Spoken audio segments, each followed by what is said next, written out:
Hey YouTube, Kira Qualia here, bringing you all my Tamayura Cardfight Vanguard Overdress deck profile for June 2022 with the release of Triumphant Return of the Brave Hero. This is the Dragon Empire deck we were given. A deck that more goes, I would say, with the Murakumo or even the Nubatama line of monsters, with Tamayura being a fox spirit.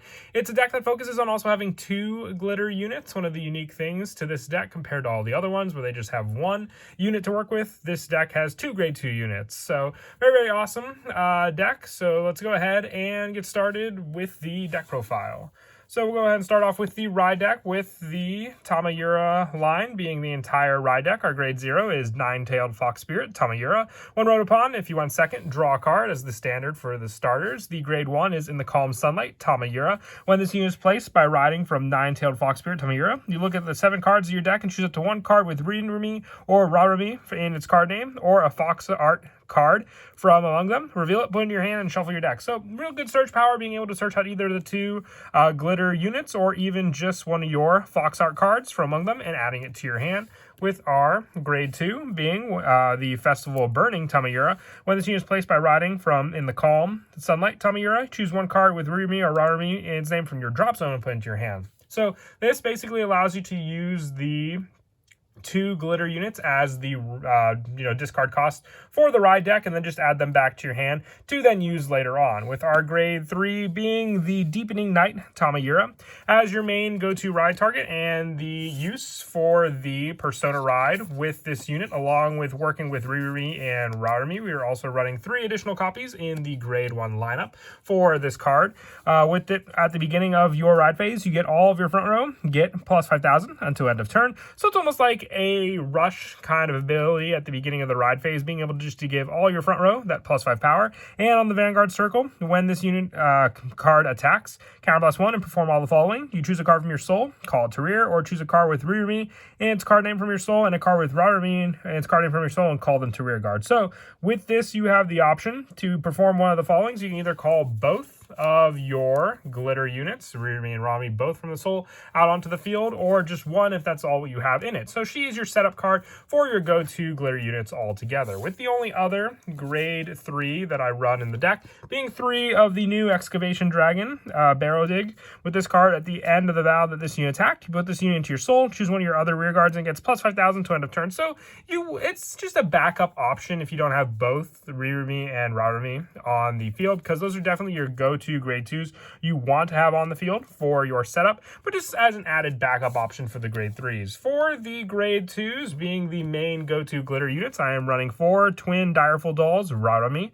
When this unit is placed on rear guard, if you have a rear guard with Rirumi in its card name, you can Soul Blast 2 and draw a card. It also helps with the Excavation Dragon for that soul setup, so you have the Soul Blast power with this card, and its glitter is with Tamayura. So if you have a Vanguard with glitter and Tamayura in its card name, when this unit is retired from the guard circle, you may put this card into the soul, making up so you don't have to lose it after you intercept with it, and then just placing it back into the soul for you to call out again with your Tamayura on the following turn.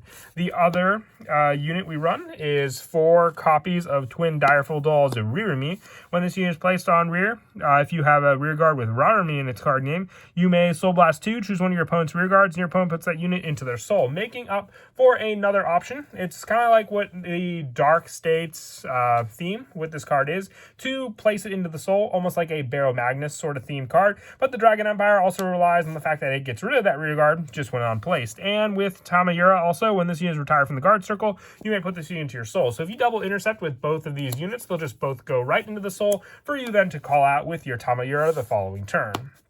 For the additional grade 2s, I also run 4 Motive Stealth Rogue Tsumugi.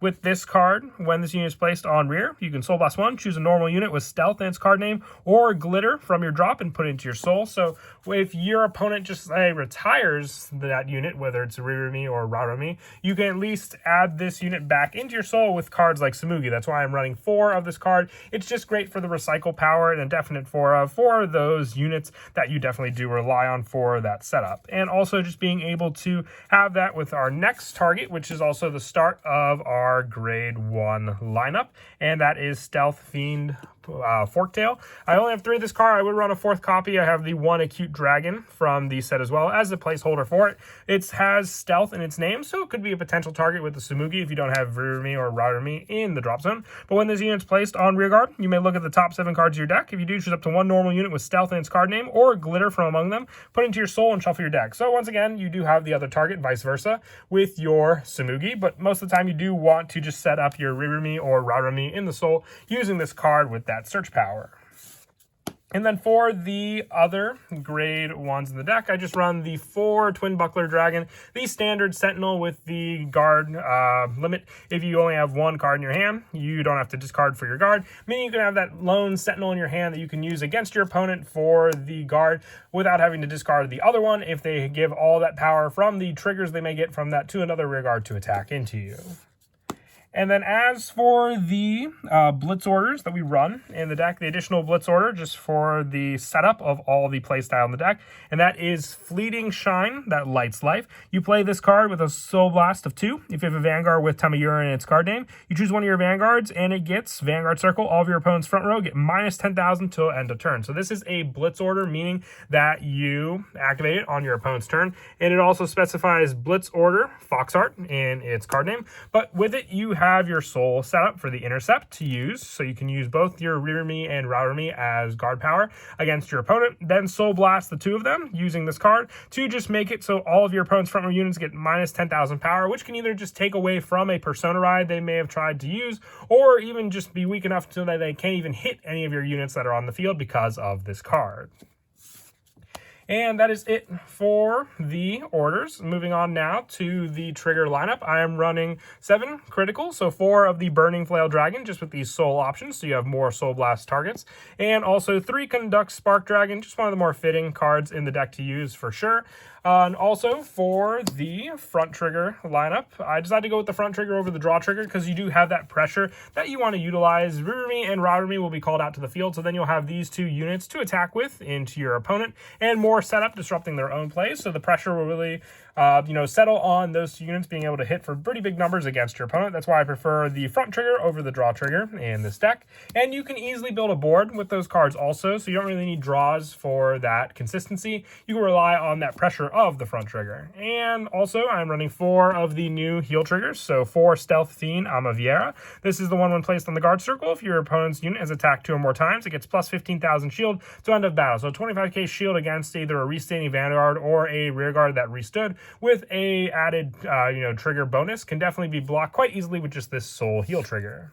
And then for the last of the triggers, just the 1 Dragveda, the restanding power with Tamayura is insane with this card, just for the fact that it's when it attacks. So if you have the multiple units, you can attack with your Rirumi and Rarumi and then attack again with this card, calling out more of those cards onto the field, with that being you don't have to call to an open rearguard also. And that is it for the deck profile. I hope you all enjoy the video. We're finally reaching the end of the decks from the set 5 support. I believe Chaos is the last one I have to do on the channel, so definitely look forward to that. And as always, until next time, please don't forget to leave a like and subscribe, and Kira Qualia out.